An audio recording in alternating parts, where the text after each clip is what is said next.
Thanks so much, Rashnika, and greetings, everyone. This is Susan Holleran from IFC, and we're so delighted that you all took the time to join us today. We're really excited to be showing you GMap, which has been around for some time, but we're really excited to show you some new enhancements that we've brought to bear in partnership with the International Trade Center as well as WWF. Today really marks the grand reopening of the tool, and we're excited to share with you not only the current state of GMap, but also what we're planning for the future. And if we do have any colleagues joining from the International Chamber of Commerce, I just wanted to give a special shout out to you and give thanks for your great feedback to get us to this point. This has very much been a team effort. Before we get rolling with the webinar, we wanted to do a quick poll. And to do that, we are using a platform called Menti. So for those of you with smartphones or on your computer, if you can go to www.menti.com, that's MENTI.com, and use code 691273, we have a question that we'd like to ask you to gauge your familiarity with the tool before we get rolling. So if you can go to menti.com, and then the code again is 691273. And it's just one question so we can gauge your familiarity with GMap. Thank you.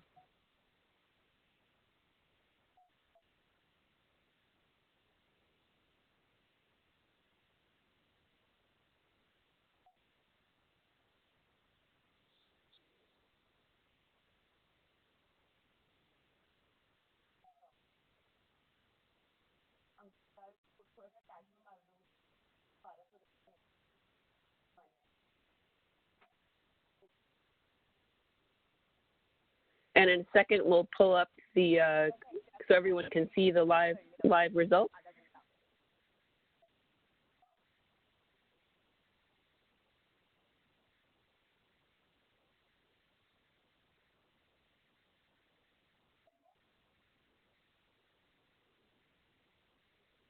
We'll give some time because we have a lot of people on the call.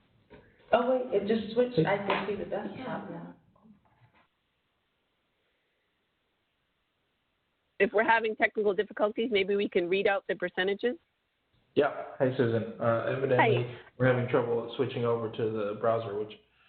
No sweat. So far we have, I use GMap regularly at 4%. I've logged in once or twice at 22%, and 72% have never used GMap before. So welcome. Great.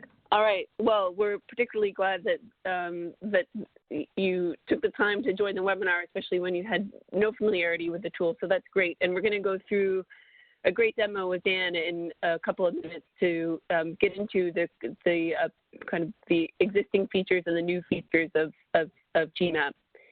And we'll do a couple of additional polls throughout the webinar to gauge your feedback and your knowledge. So here's how you access GMap. https://gmaptools.org. And as I said, we'll go through a demo of the tool over the course of the next several minutes. The registration for GMap is pretty easy to do. Once you go on the site, you click on login and you'll see an option to register. That registration is automatic and access to the tool is 100% free. Let's roll on to the next slide. And we'll give a little bit of background on GMap. So what is it?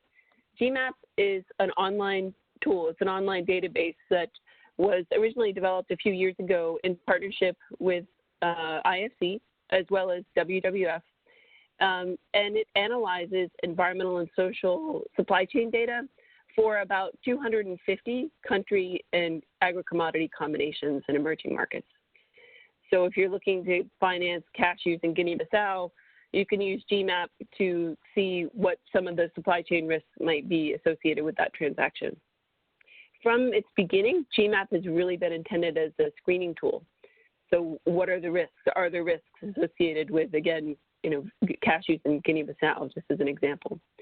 But based on user feedback, we knew that a key area of the site that we needed to build out was around mitigation. So what do you do once you've identified those risks?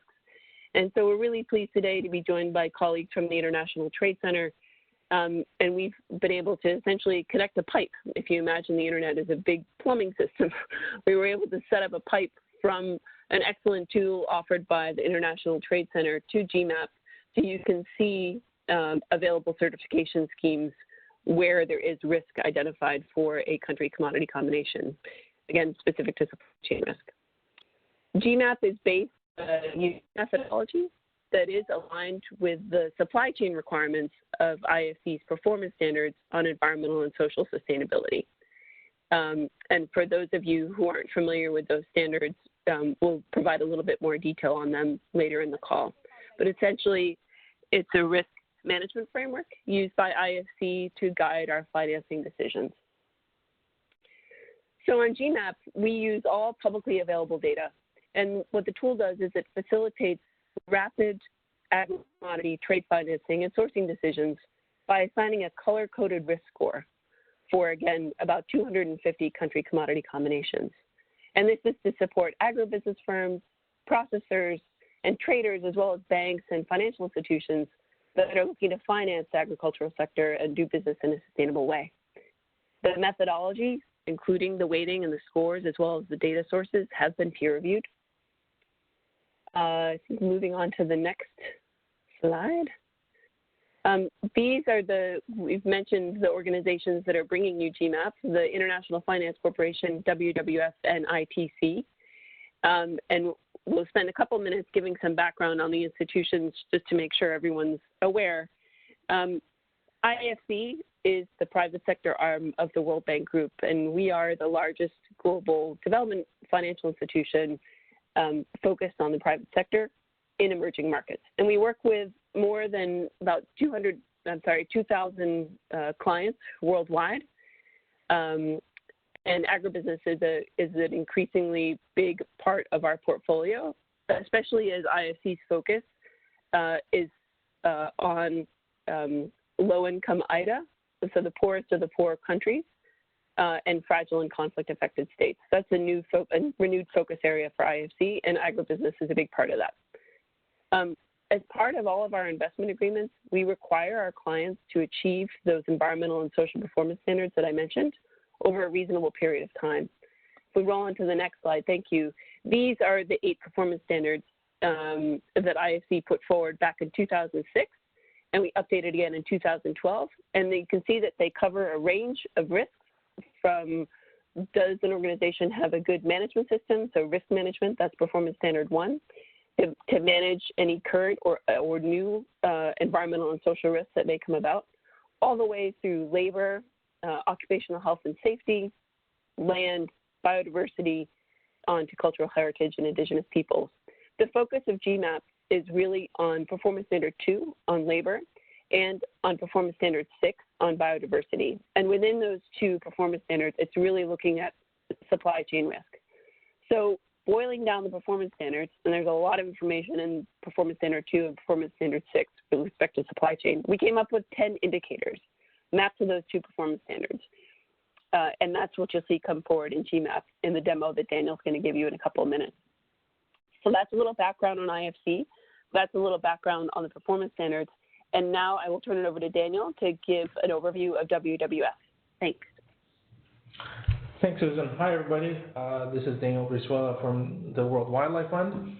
I would imagine that many, if not most of you, are familiar with our black and white panda logo. Our mission, as it states on the screen, is protecting the future of nature. We have a very unique position in our work in that we attempt or we combine a global reach, a global network, conservation network, with foundation in science that meets the needs of both people and nature. I also like to think of it as we are working to create a future in which nature and people can coexist. This work revolves around 6 specific themes. We work on issues related to forests, freshwater, oceans, climate, food systems, and, as you would imagine, wildlife. Part of that work involves what we have so far, well over 10 years of experience, working with the private sector, analyzing the social and environmental risks of supply chains, particularly as they relate to agricultural commodity production. And as part of that work, we've been working with the IFC and now the ITC on this project, GMap, to help look at those environmental and social risks from a slightly different lens. In this case, not so much commodity supply chains, but also environmental and social risks for the financial sector. So with that, I'll pass it over to Matthew to talk a little bit about IFC. Thank you. Thanks a lot, and hi everyone. So this is Matthew from the ITC. A real pleasure to be with you on this webinar.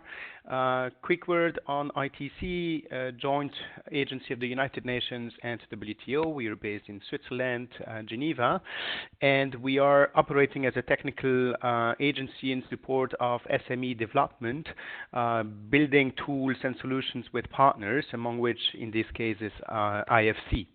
As from the following slide, you will see that we have a number of focus areas within ITC for different beneficiaries, among which we have the policymakers, so governments and institutions, to help them design and implement efficient trade policies that encompass sustainability in the large sense, I mean social, economic, management, and ethics, but also working with trade support organizations and private companies. And in achieving the sustainability development, the sustainable development goals, I mean, there are a number of challenges and frameworks that companies and governments may be considering. And this brings me to the next and final slide of this introduction about ITC, which is a tool we have built over the last 10 years called the Sustainability Map, a repository of information about more than 250 sustainability standards and certifications, codes of conduct, audit protocols, you name it, everything from fair trade and organic to private codes of conduct operated by companies like Unilever or ADM Cargill. And so in this database, you can search for standards and codes and analyze, compare, contrast, benchmark them against a variety of sustainability indicators and criteria. And we are extremely proud and happy that we have collaborated here with the IFC and WWF to map those database elements with the performance standards 2 and 6 and make sure that we can resonate vis-a-vis the GMap and assess and provide those information and clarity about standards that operate in those countries and sectors combinations. So again, thanks for the opportunity, and back up to you, my dear colleagues. Thanks again. Great, thanks so much, Matthew. So how can GMap help you? And I know we have a range of organizations who signed up for the webinar today, but essentially you can categorize GMap into 3 key areas.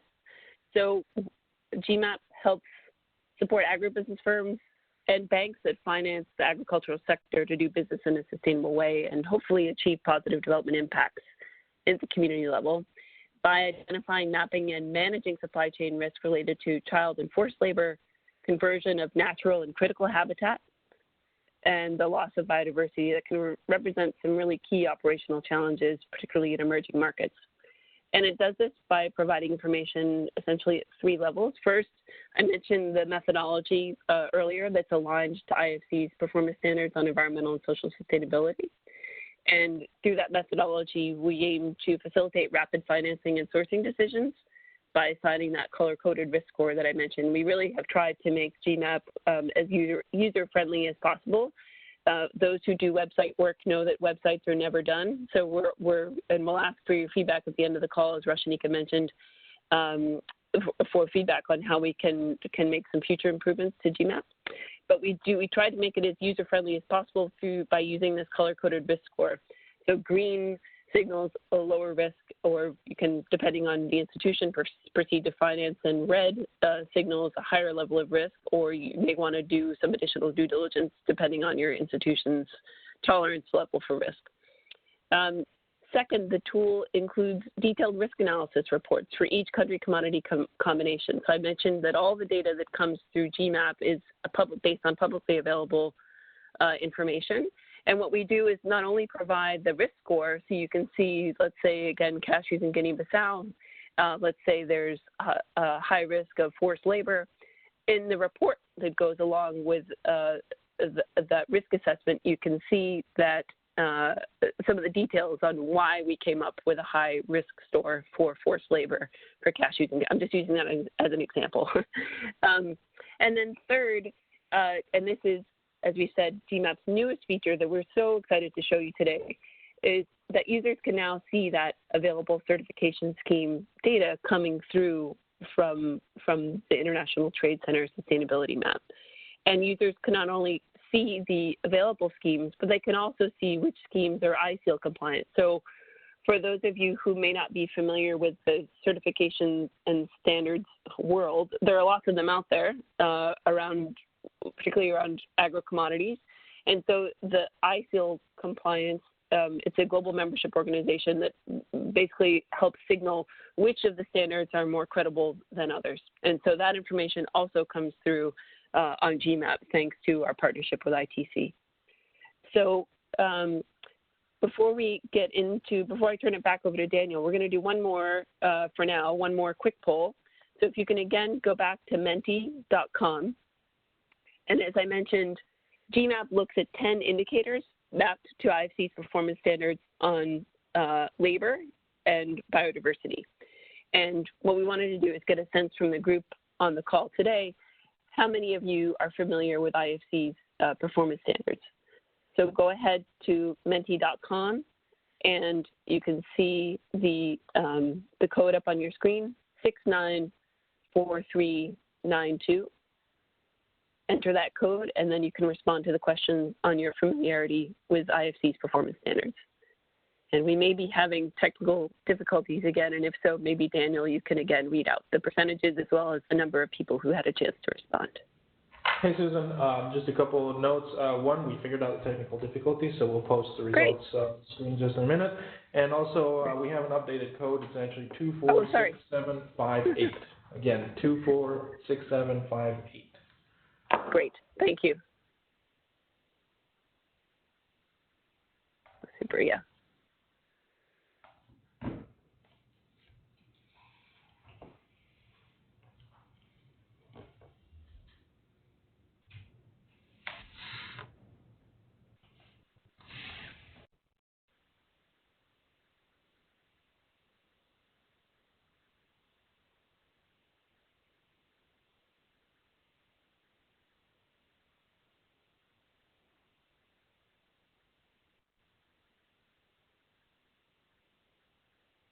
Okay, it looks like we've maxed out at about 58 people who responded. Thanks so much for responding, and that's great that we see that the majority of the folks on the call are familiar with the performance standards.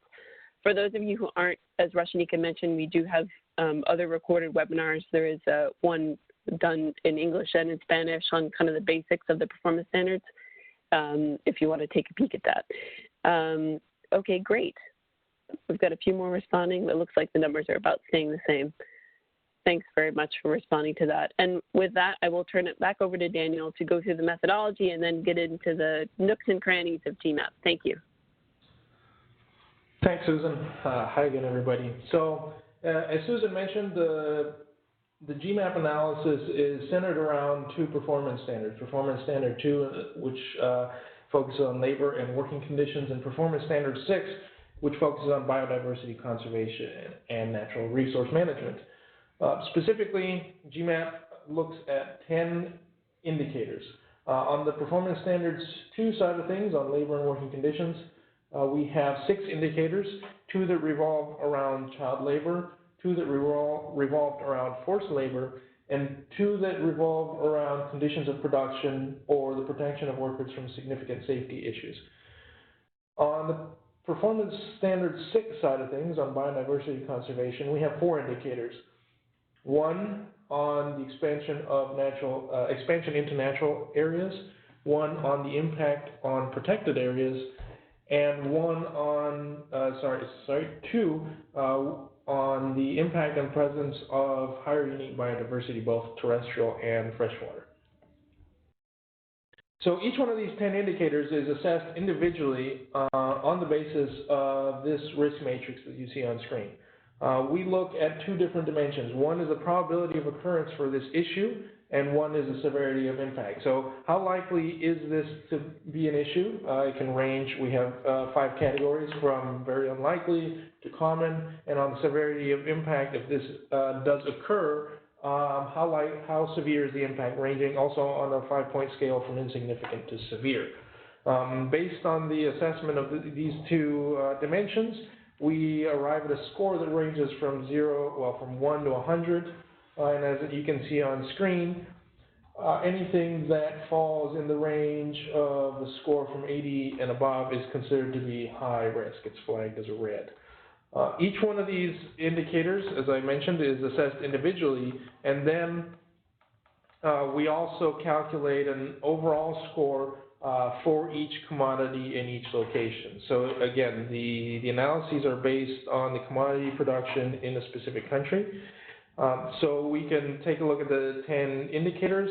We aggregate them based on a weighted average, and then we we get an overall score again for the production of that country, of the production of that commodity in that country, which we'll see as soon as I get into the demo.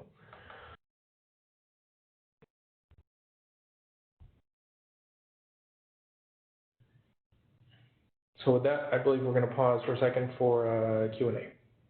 Yeah. We haven't received any questions yet, but if there are any, please take a minute to quickly send them in. Otherwise, we'll move on to the demo.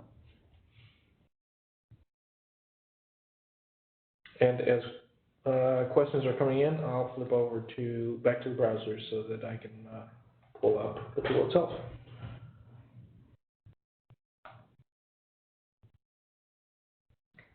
Okay, we do have one question. Why did you opt for those particular indicators for PS2? Susan, do you want to take that one? Yep, I can respond to that. Yes, we based the indicator preference on kind of where we saw the potential for the greatest risk based on our experience in IFC projects. Let me know if that answers your question, whoever asked it.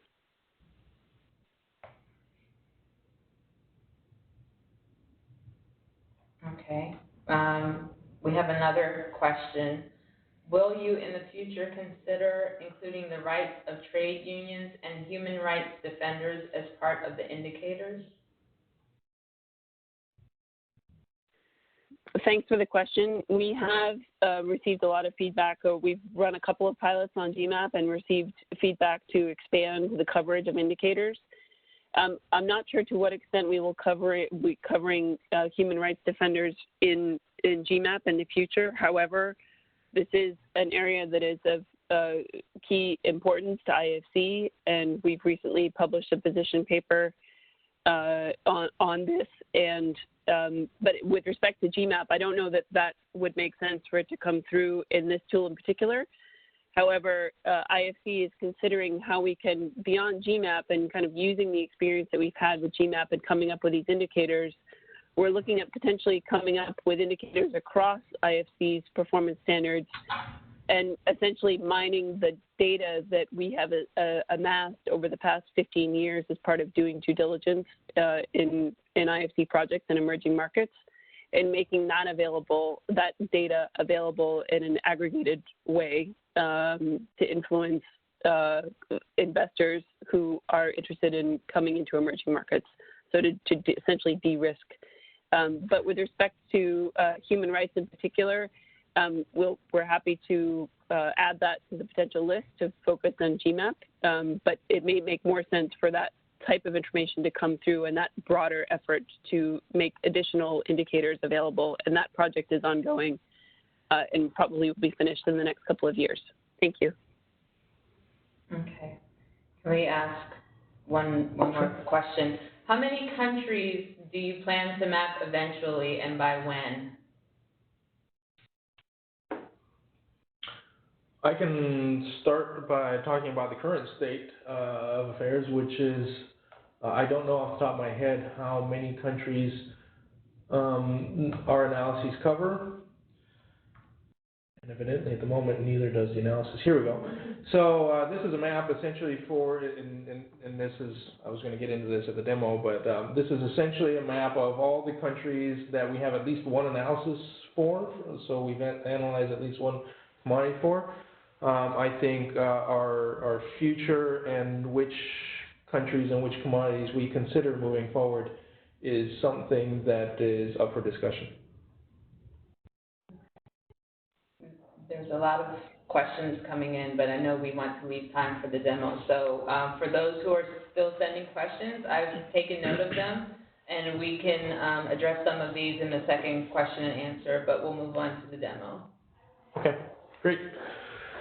So as you can see on the screen at the moment, this is the GMap website. This is the tool. It is live. It is up and running. It is also, as I believe Susan mentioned earlier, open to anybody to come register and access the analyses. If you go to gmaptool.org, you'll land on this page right here. One thing that I'll note is that if you go straight into, say, the map view or the list view without signing up for an account, you'll only see 3 analyses that are publicly available. So if you show up here and you only see 3, be aware that you need to sign up for an account and log in to see the full catalog of reports that we have in the system. I can't show you how to sign up at the moment because I'm already logged in, but if I were to log out, you'd see a link up here that says log in. If you click on that, there's a link to register if you don't have an account yet. So once you register and log in, there's a couple of different ways to access the analyses in the system. One of them is this map presentation. You can either select countries, specific countries, or specific commodities. Specific countries or specific commodities from these menus, or you can just click on a country, say Colombia, and this will show you all the analyses that all the commodities that we've analyzed for this country. So in this case for Colombia, you can see that we've done cocoa, coffee, oil palm, rubber, and sugarcane. I can click on a specific commodity, let's say coffee, and that'll bring up the individual indicators for this assessment. So as you saw in the previous screen, we had each commodity had its overall score. These are the individual scores for all the indicators. If I were to click on the View GMap report, that would take me to essentially the full details for the assessment. But before I do that, I want to show you a different way which you can access the analyses, which is the list view. So if I click on the list view, as the name would imply, all the analyses are presented in the table as a big long list. There are about almost 250 analyses in the system. As you can see here on the list view, you get for each country commodity combination the overall score, the country, the commodity, when it was last updated, and those same links to view the report and view certification schemes, which I'll get into in just a minute. So if I click on View GMap Report, this takes me to the full report. You land on this overview screen, which basically gives you an overview of the production of the commodity in the country. For folks, you don't have to go through the either screen to get here. If you bookmark it or something, you can come straight here. You get a couple of donut charts showing you the risk overview for each performance standards, as well as the same 10 indicators that we saw on the map visualization. And further down, there's some more information that we call overview information that we think is important for decision makers to be aware of, but doesn't necessarily have a bearing on risk.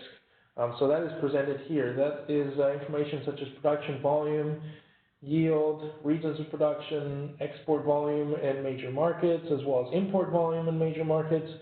We touch on production systems, community disruption of ecosystem services and resource access, in-country processing, major uses of the commodity.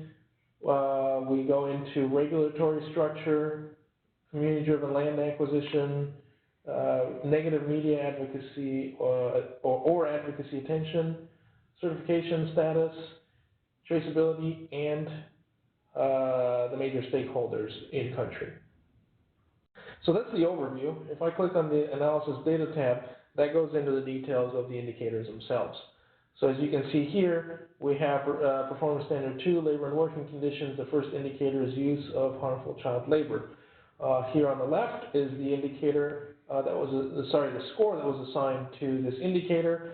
Below that is essentially the question on which this indicator is assessed. So in this case, what is the extent of harmful child labor used in commodity production? Below that is a description of essentially what the risks or lack of risks are. I like to think of this as essentially a justification for the score. And below that, you can also access the references that were used to arrive at this assessment. So anybody who wants more information about how we arrived at this assessment can look further into the references and our sources. On the Risk Management tab, invariably I'll say that when people see these assessments and they see high risks, one of the first questions that people always ask is, all right, so these are the risks, what can we do about them? So we present some information here on risk management. I'll say that this risk management tab is generic, so you'll get the same regardless of which analysis you're looking at. But we present some guidance on risk management from the point of view of three different lenses, if you will. One is for the agribusiness sector, one is for financial institutions, and one is guidance for IFC internally. For each one of these, we present a series of steps. So in this case, for agribusiness, we can see that we have three different steps. We're recommending starting with strategy, moving into action, and then moving into monitoring and evaluation. And for each one of these steps, we present an overview of what it entails, as well as some suggested activities that can be undertaken, and some resources to provide further guidance on these activities. And next, I'm going to show you the newest feature of GMap, which we're very excited about. We've been talking about ITC and their Sustainability Map, and we are pleased to be able to incorporate their information, the information from the Sustainability Map database, into GMap. And what this allows us to do is to, for example, identify which certifications have requirements that address the risks that were identified in GMap. So in this case, we're looking at Angolan rice. I can switch over to another country, another commodity, and search them specifically if I wanted to. You're first presented with, again, the GMap results, each indicator and their score, followed by a list of all the certification standards that apply, in this case, to Angolan rice, which is what we're looking at here. This list of certifications, well, I'll start by mentioning what we have for each certification, for the entry of each certification. We have a short description on the certification, and this first visualization is sorted, essentially, the list is sorted by what we call compatibility. So for each one of these high-risk indicators, how many requirements does the certification have that address all of them or as many of them as possible? So in this case, we can see that for Angolan rice, we have 5 high-risk indicators, and the most, shall we say, compatible certification to address those risks is BioSuisse. We have a table here that shows us which GMap indicators BioSuisse has requirements that relate to them. So in this case, we can see that BioSuisse covers issues related to child labor, but not forced labor, and so on and so forth. So in this case, I'd say, without having done the math, BioSuisse probably covers 3 or 4 of the GMap indicators that were assessed as being high risk.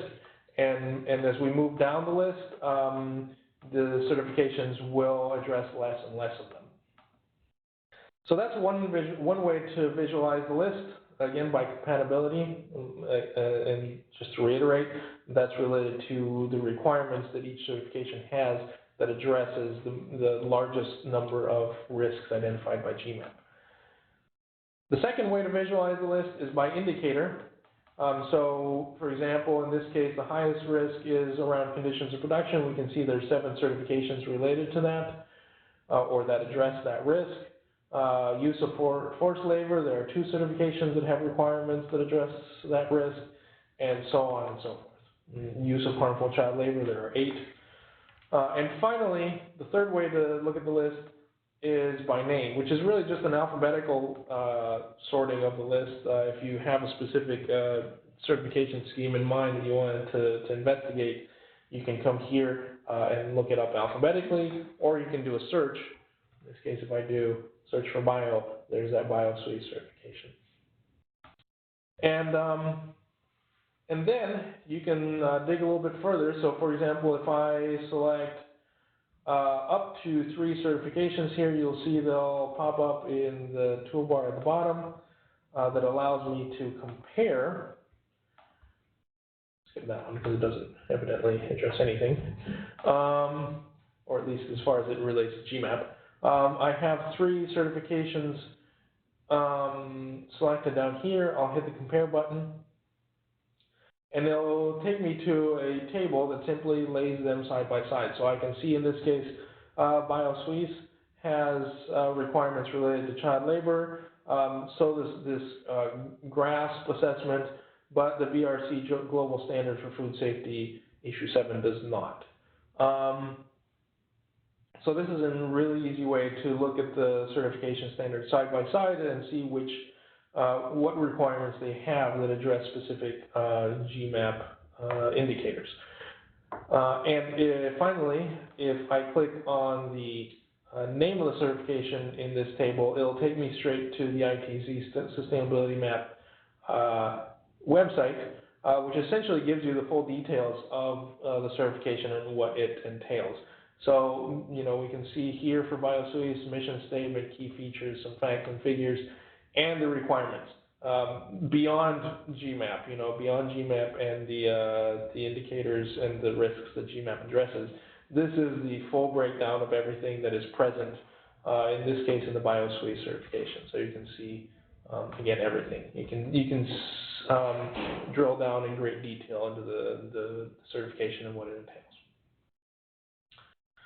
So with that, I'll leave it at that, and I'll hand it over back to Susan to continue our presentation.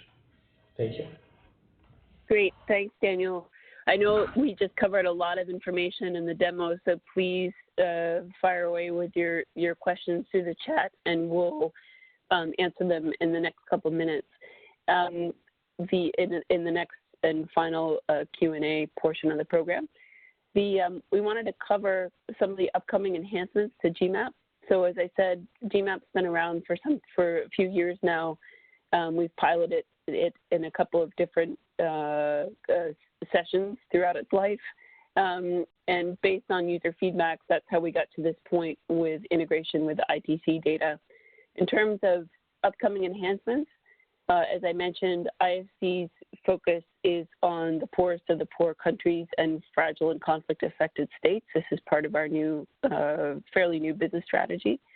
And so we will be adding combinations with WWF over the next year to build out the country commodity combinations for the low-income IDA and FCS states. We will also be updating the country commodity combinations. So most of the combinations that are in there now date back to 2017, which in some cases may be the most recent data for the country and commodity.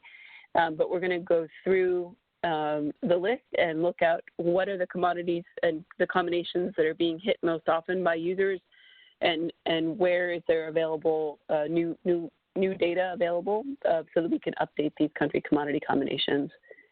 We're also looking at how we can use artificial intelligence to facilitate that process of scraping these publicly available sources and creating the summary. So that's a future enhancement, not for this coming fiscal year, but hopefully the following one. As I mentioned, those who do website work know that websites are never done. We're always looking to improve the site usability. So please, if not in the survey, if you're new to GMap and you're on it and you're having any trouble with it, please send an email through the contact link, and we want to be responsive to your feedback on how to make it more user-friendly. And then lastly, there is a portion of GMap currently that draws on geographic information services. And IFC over the past couple of years has done more work in this area. We use it regularly for our environmental and social due diligence, working with colleagues at the World Bank who have access to a mass of geographic information service data. And so we're talking with the bank about how to, of the data, the GIS data that's publicly available, how can we make some of that also available through GMap as it relates to supply chain risk management. So we'll be hoping to build out that GIS space in GMap in the future. So those are just some of the upcoming enhancements. We want to roll on to the next slide.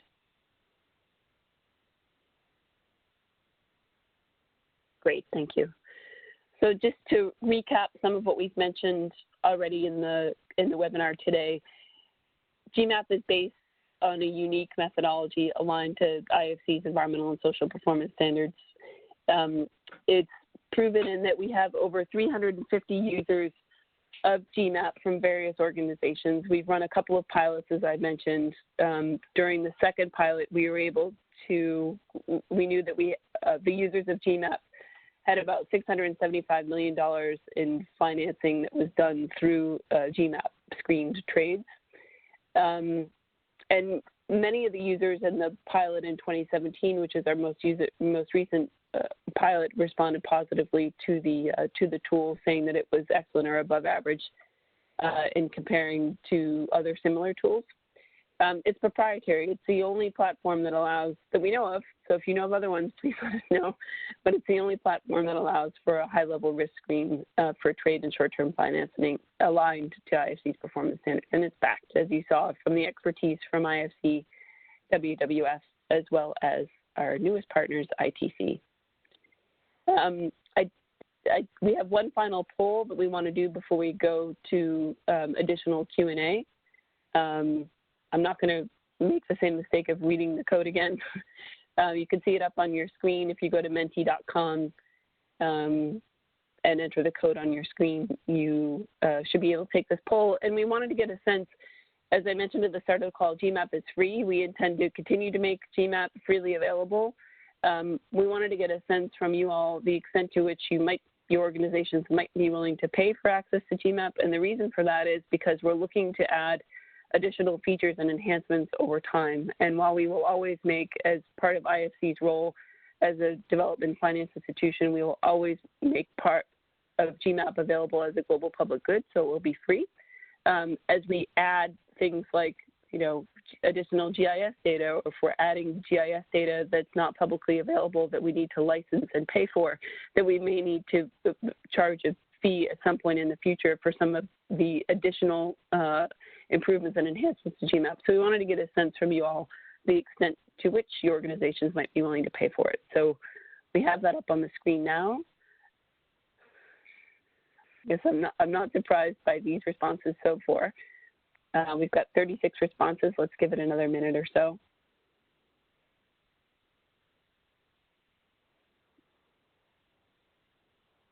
Okay. Well, that's helpful. That's helpful information as we consider the future enhancements to GMap. So thanks very much for taking the time to respond to that poll. Now I will turn it over to Dan, and then we'll get into the final Q&A. Thanks so much. Thanks. So in conclusion, I just wanted to encourage everybody to join us. If you haven't already, please go to the address on your screen, gmaptool.org/register. That's the address to go and sign up for an account.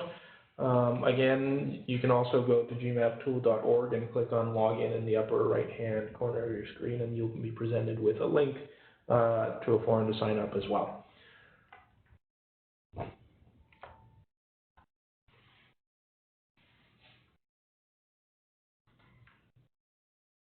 And with that, I'll turn it back over to Rashmika for Q&A. I believe we have a whole lot of questions. Yeah, there's a lot of questions coming in now.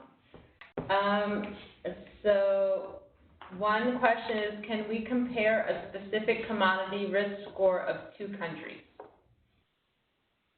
All right, say that again. Can we compare a specific commodity risk score of 2 countries?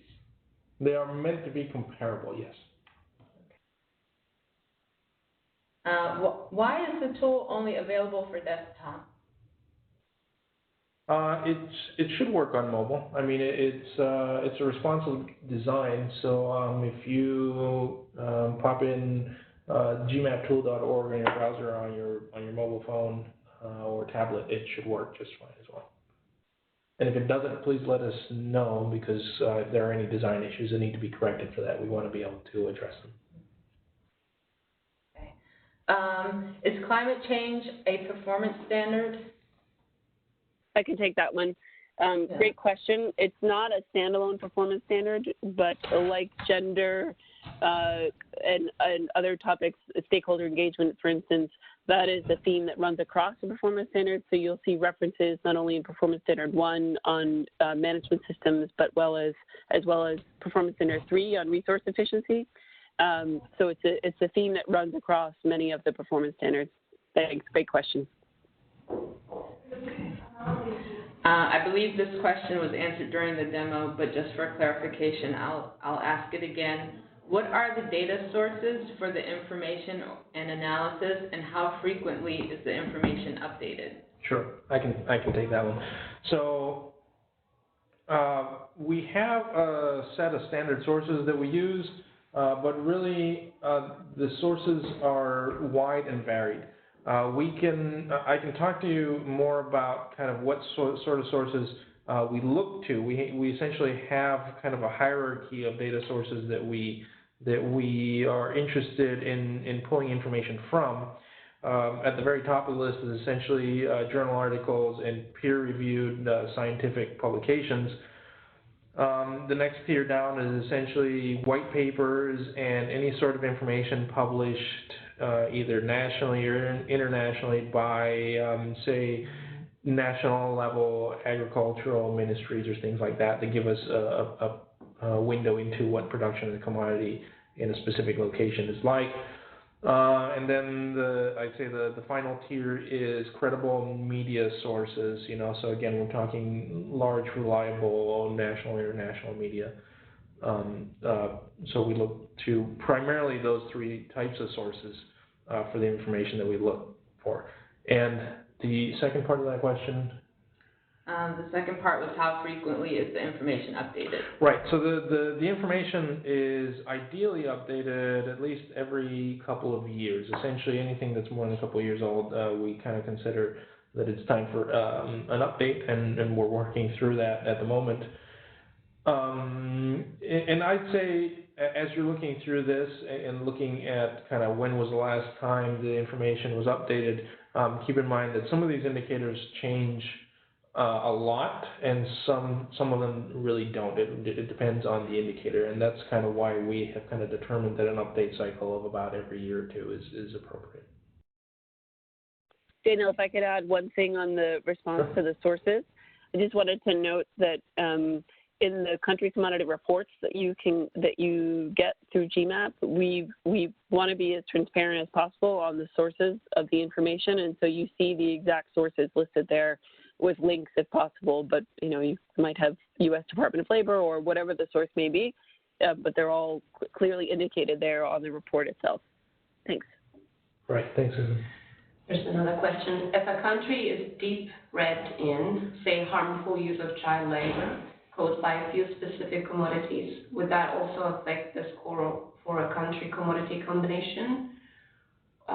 For a commodity in this country that actually does not have such bad practice? Right. So that's an interesting question, and I'll mention that what we look for is evidence of a specific issue in commodity production. So in this case, if we take child labor as an example, and the question again is, what is the probability, if you will, of child labor being present in the production of this country in this commodity? If we can't find any information that tells us one way or another, we look we look more broadly at the sector. So if we're looking, for example, for, again, going back to the coffee in Colombia example, if we can't find anything that tells us specifically that there is or isn't child labor in coffee production in Colombia, we will look at the ag sector more broadly and try to draw some inferences from that. So, and adjust the score accordingly, so it won't necessarily come up as a high risk. What we'll say is, based on what we know about the agriculture sector in Colombia, and other commodities that might have child labor present, we'll draw some inferences about coffee production specifically, and adjust the risk score to reflect that accordingly.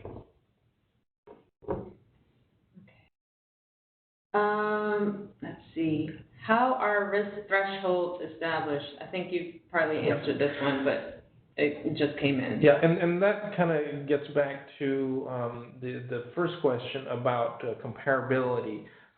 So I think here's worth mentioning that we have pretty extensive guidance for each indicator at the indicator level. Again, I'll refer you back to the matrix that I showed you earlier, that we look at probability and severity and kind of divide those into a 5-point score, which kind of gives us the overall score based on the matrix.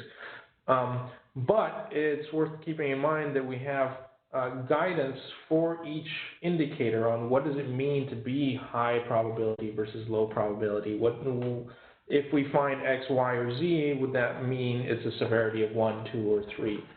So the researchers who do these analyses have a basis for comparison, and while it's impossible, I'd say, to eliminate all subjectivity from these assessments, we try to address that and make it as standardized as possible in that way. Okay. Would you be willing to open to species, farmed or wild collected, that are not commodities, for example, herbs and spices for the pharmaceutical and cosmetic industry? I'm going to leave that one to Susan, but I did want to mention briefly before that while I'd say 95% of GMap, maybe even more, focuses on agricultural commodity production, we have a handful of other assessments, some on aquaculture, forestry, and I believe wild-caught fisheries as well. They're just analyses that we've kind of ventured into those sectors to see what we can find and how it looks. So another great question. Thanks to the person who asked it. I think the short answer is right now GMap, and for the foreseeable future, GMap will continue to be focused on the types of commodities that you see referenced in it. We have had some requests to broaden the scope of GMap, not only in terms of the commodity coverage, but also the risk coverage. So someone mentioned human rights earlier. We've also heard, how can GMap help us identify water risk? But we need to be careful to not make GMap be all things to all people. It's a tool that's focused really on agro-commodity supply chain risk. But we do welcome the feedback. And as I mentioned earlier, IFC is producing other tools and trying to make other data available to the market, so we can consider how we do that, perhaps not through GMap, then through some other tools. Thank you. Okay. How often are you going to update the system, and for how long? Is this a project that has a deadline or will last with no defined end date so far? I'm happy to take that one. This is Susan. GMap will continue on as far as I know, indefinitely. We have funding for the next couple of years to keep it running. And as I think has been described on this call, we're pretty aggressively looking at how we can make additional enhancements to GMap, not only in terms of how we can make additional data available and expand the country commodity combination coverage, but also kind of the process by which we make this information available. How can we make it more user-friendly? How can we benefit from disruptive technology to make the update of GMap easier and more frequent? We've also talked about, how do we connect up with blockchain? Because right now, one of the I think very apparent limitations of GMap is this information is at the country level. We don't get down to the department or the sub-regional level. This is all country level data. And so by using GIS data, by perhaps being able to tap into some blockchain efforts on supply chain, that we might be able to get down to a more granular level through the tool. We have big visions for what GMap will be in the future. Okay, we have 2 minutes, so we have time for a couple more questions. Will the use of this tool be obligatory in the future for organizations that use IC standards? It's not obligatory, and I don't envision that it will be obligatory. This, IFC standards are IFC standards, and how our clients achieve those standards can be done through a variety of ways. We would be pleased if our clients would use the tools that we and our other partners, and other development finance institutions like EBRD and others produce. But it will not be mandatory for clients to use this tool. Okay. Let's see, we have 2 more questions. What are your sources of recommendations for social and environmental risk management? What's presented on the website? I'd say it also varies. I don't know off the top of my head, but it's all listed there. Essentially, the sources for further guidance, if you will, that are listed on the risk management tab are the sources for our recommendations. Okay, and one last question. Do you have any plans to roll out a similar tool for other non-agricultural sectors? This is Susan.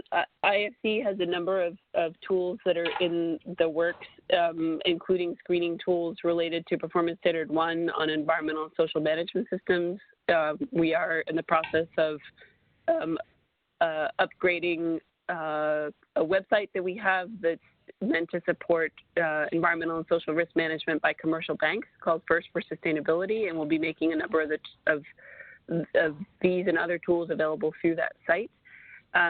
I think probably the best way to keep in touch with the tools and resources that are coming out of IFC, as well as tools and resources that IFC is developing with our fellow development finance institutions, is to sign up for our mailing list, which Rashidi Gitkin provides the details on how to do that.